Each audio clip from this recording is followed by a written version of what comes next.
What is up YouTube, this is AVAULT here, and I wish all of you happy holidays and upcoming happy new year. Welcome to our very first Speed Duel Deck Profile after the release of the Battle City box set. I am very excited to share this epic and fun deck with all you guys today, which will be the Dark Paladin Deck. But first of all, I would like to kindly ask all you guys to subscribe to the AVAULT channel for more awesome Speed Duel videos. Also be sure to give this video a like as it greatly helps support the channel. Dark Paladin is one of my favorite cards or monsters within the new Battle City set, so I just had to make a deck for this. The main goal of this deck is to, of course, special summon out our Dark Paladin as soon as possible, and then start beating down our opponent with its powerful attack. For today's deck profile video, we will be also using the Dark Side of Dimensions Dark Magician sleeves right here. If you guys want to get some of these amazing official Yu-Gi-Oh artwork sleeves all the way from Japan, be sure to visit the AVAULT eBay store. The links will be included in the description box down below. To start off with our skill, we are running Fusion Party by Christine. This skill allows us to fusion summon immediately with our monsters without having to use polymerization. This skill is essentially the replacement of that card. However, we can only use this skill once per duel, which is not a problem at all. We will also jump straight into our extra deck as we do run 3 copies of Dark Paladin. To fusion summon this card, you will require Dark Magician and Buster Blader. Dark Paladin has a 2900 attack and 2400 defense, which is a very powerful monster and difficult to overcome. Its effect even allows you to negate any spell cards simply by discarding one card from your hand. Keep in mind, this effect can also be used multiple times in a turn, as long as you have the cards on your hand to discard for the cost. This monster is one of the keys to potentially lock out your opponent entirely and limits any counterplay. It can even boost its attack for 500 for each dragon type monster on the field and in either graveyards. We also run 3 copies of any other fusion monster just to fill up the total of 6 slots. Next, we do play 3 copies of Dark Magician and 2 copies of Buster Blader. It is crucial for us to see both of these monsters in our hands as soon as possible, but also maintaining a ratio where we do not want to brick at the same time. Therefore, keeping Buster Blader at 2 was optimal for me, as we also have a very good spell card that helps us get into him effectively and efficiently that we will get to talk about very soon. Moving on, we have many other key monsters that shut off our opponent, which is Pitch Black Werewolf, and we play 3 of these. This card synergizes very well with Dark Paladin in locking out your opponent entirely from spells or traps during the battle phase. It also provides the deck a very powerful OTK potential, which does occur every now and then. For our very last monster, we do play 2 Breaker the Magical Warriors, as it's such a powerful staple monster from this format. It has the ability to remove back row cards, and it has decent attack stats. This card can help bait out or destroy your opponent's back row cards, which makes it very efficient for you to summon before Dark Paladin is brought out for an extra layer of precaution. Now for our spells, let's start off with some of our very important Searcher cards.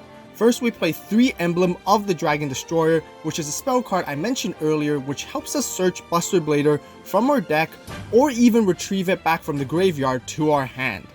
Then we play 2 copies of Summoner's Art to grab our Dark Magician. Overall, we are playing very sufficient quantities of these cards to ensure we are seeing our fusion materials for Dark Paladin in order to bring it out consistently for this deck. We also play 2 Defusions, which creates another opportunity for an OTK or counterplay against the opponent. This card is exceptionally good at dodging any of your opponent's monster effects that would threaten your Dark Paladin by bringing back Dark Magician and Buster Blader, both of them from the graveyard. And both of those monsters are still really strong beaters themselves. To round up for the spells, we play a single copy of the Destruction Swordsman Fusion. We only need one of this since it is a backup card for our second fusion summon for Dark Paladin once we utilize the skill. It is also a quick play spell, which does give us some versatilities during the battle phase. But most importantly, this card can be easily recovered from the graveyard back to your hand simply by discarding another card. Now for our traps, we only need to run 2 Widespread Ruins, which I personally feel is the best suited card since it is a very good monster removal trap. You guys can play any 2 other staple cards depending on your own preference. This sums up for our 20 card main deck right here. We also do have a side deck, and since the meta is still relatively fresh at the moment, it is slightly difficult to determine which is the best cards to side are. So here is what I am currently experimenting based on my personal experience. I like to run one copy of DD Crow to combat against any decks that would utilize the graveyard. I also side in one Kaiku for a very similar reason. Additionally, Kaiku serves as quite a powerful beat stick and can potentially banish multiple cards from your opponent's graveyard, as long as you consistently inflict battle damage to your opponent with him. We also have one Book of Moon as more of a generic countering staple. I have a Nobleman of Cross out for against any pesky flip monsters. Then we have Cosmic Cyclone for extra back row removal. And lastly, Lost Wind, which is a really good against any monsters that are special summoned. Overall, these are just my personal preference for side decking. Of course, as we gain more tournament experience, we will find out which cards are the best to side. Just a friendly reminder to all of you, please use my deck as just a base reference to your own creations. If you guys have any suggestions or feedback of what other cards you would think that blends well with this deck, be sure to let me know in the comment section down below. Now that we have the deck profile completed, let's hop onto some matches to playtest this deck. Starting off with our first match, we are playing against a Magnet Warrior deck, which was able to pull off something quite amazing. Our opponent starts off with the full Magnet combo, bringing out Valkyrion, which will be a huge problem for us to face against. But then, they decided to use Valkyrion's effect to special summon 3 of their Magnet Warriors back from the graveyard. They did this all in order just to tribute all of them to bring out Slifer, the Sky Dragon. This is way too epic, and kudos to our opponent for the style points. Slifer can be quite tricky to deal with, but luckily we do have a widespread ruin, so we could save our Dark Paladin for a follow-up play. We do pull off an OTK on our opponent as they have no cards to stop us at all. For the second game, we were able to bring out Dark Paladin out early as well. However, we wanted to be slightly patient and not to overextend too quickly.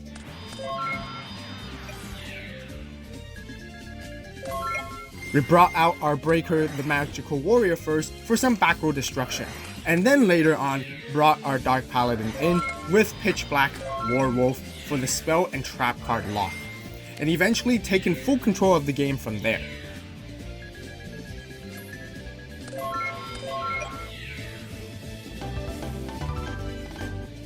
Moving on to our next match, we are playing against a Relinquished deck that utilized the Inner Conflict skill. We started off passively by setting only one monster, keeping our Dark Paladin Fusion Party combo for later.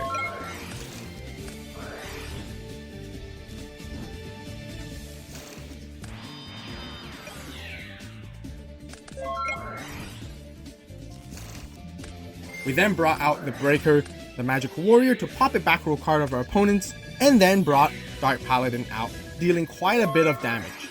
Our opponent then takes our Breaker with Inner Conflict and tries to activate Black Illusion Ritual. However, we were able to negate that with Dark Paladin's effect, and at this point we understood that our opponent needs to bring out Relinquish in order to make a turnaround. Therefore, I chose to make sure I have sufficient cards on my hand to prevent Black Illusion Ritual from being activated. And from there, we were able to score our first game of the match.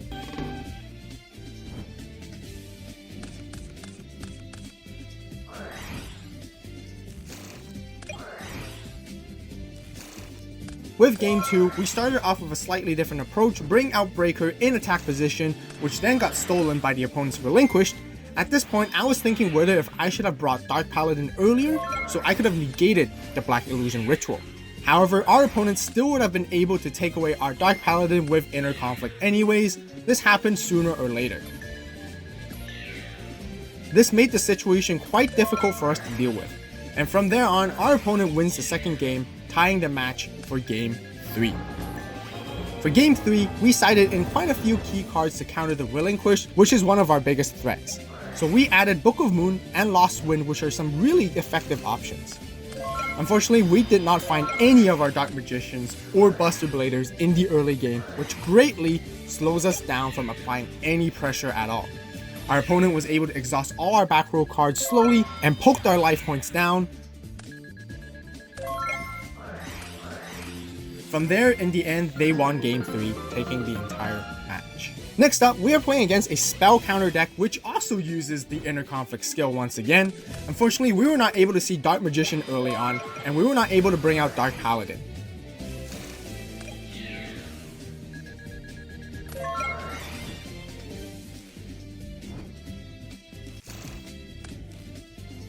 Therefore, we relied on our breaker as a 1900 beater for the time being, which then was stolen by Inner Conflict, and their opponent tributed it to summon their Dark Red Enchanter.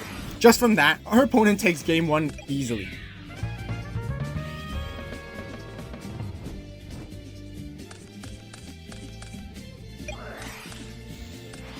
Moving on to game 2, things do look much brighter for us, as we were able to pull off the full combo in bringing out Dark Paladin with Fusion Party skill and have Pitch Black Warwolf on the board, and also even keeping one card in our hand to stop any spells.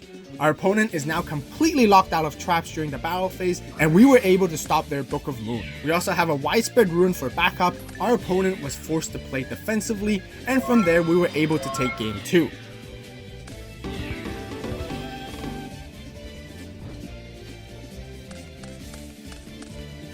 For game 3, we started off setting a monster and widespread ruin, which got popped off by our opponent's Breaker the Magical Warrior, and does take down our Pitch Black Warwolf.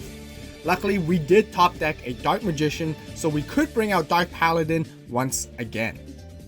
Moving on to the battle phase, our opponent tries to Book of Moon our Dark Paladin, but this time, instead of negating it, we made a clutch play with Defusion to bring out Dark Magician and Buster Blader back from the grave. Right here, we have two really strong beater monsters, and our opponent activates Zoma for defense. They did take our Buster Blader with Inner Conflict to take down our Dark Magician, meaning that they do not have any Dark Red Enchanters in their hand for a tribute. Even if they brought it out, it's still not strong enough to overcome both of our monsters. We then top decked another Pitch Black Warwolf and swung straight into their Zoma, taking smaller chunks of our life points instead. From there, we kept on attacking, and still our opponent was not able to activate traps during the battle phase. This then led us to winning game 3, taking the match. For our next matchup, we were playing against one of the more meta top tier decks of the current format, which included powerful warrior monsters such as Charging Gaia, backed up with many spells and traps, and of course, the Inner Conflict skill once again.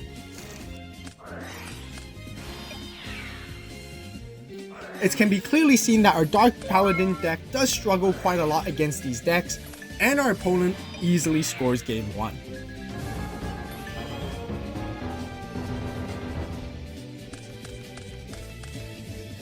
For game 2, we played with extra precaution. We tried to clear up our opponent's entire field and back row, then strike with Dark Paladin at the right time. We were able to achieve this and did pull off an OTK on our opponent, tying the match. For game 3, we did side in Cosmic Cyclone, which I felt would be a great card to counter against powerful back row cards that our opponents may have. We started off with quite a few widespread ruins to get rid of some of their monsters.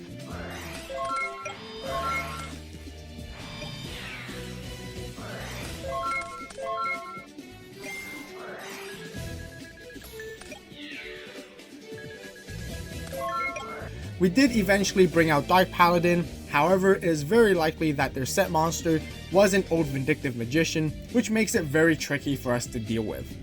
Also, not to mention, they have not used their Inner Conflict skill just yet.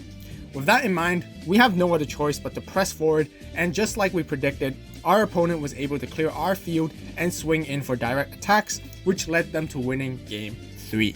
Honestly, I am personally quite impressed that we were able to pull off such a fight against a powerful deck, especially with the OTK from game 2. But with that out of the way, let's move on to our final feature match for today. For our last match, we are playing against a Viral Infection zombie deck. It is rather surprising as we haven't seen one of these for a long while. Our opponent immediately attempts to send cards from our deck to the graveyard with his skill.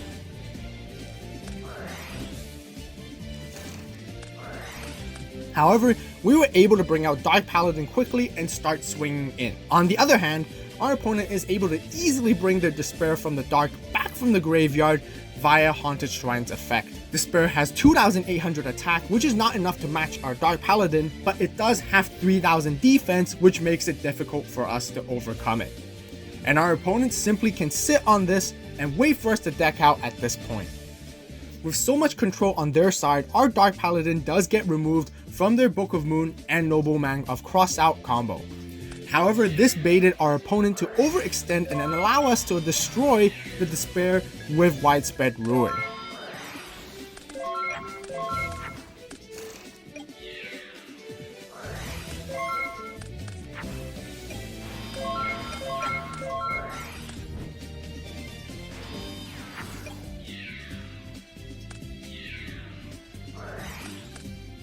From there, the game went very grindy, but our opponent was able to eventually outlast our resources and swing into game 1 for them. For game 2, since we know our opponent plays Haunted Shrine, siding in cards like Cosmic Cyclone and Kaiku was extremely helpful.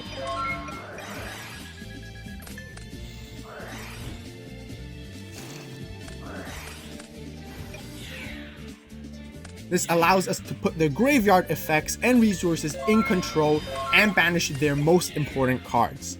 From there, Dark Paladin comes out again as we gain a huge advantage on the field with our monsters. We then won game 2 just like this as we move on to game 3.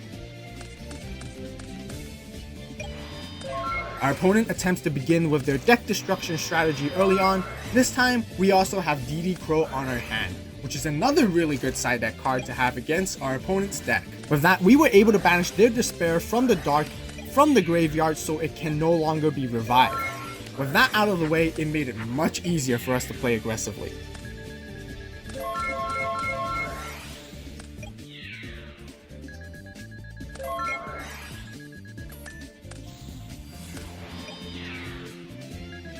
The game went back and forth a little bit. Eventually, we started beating our opponent down with a classic Pitch Black Werewolf and Breaker the Magical Warriors.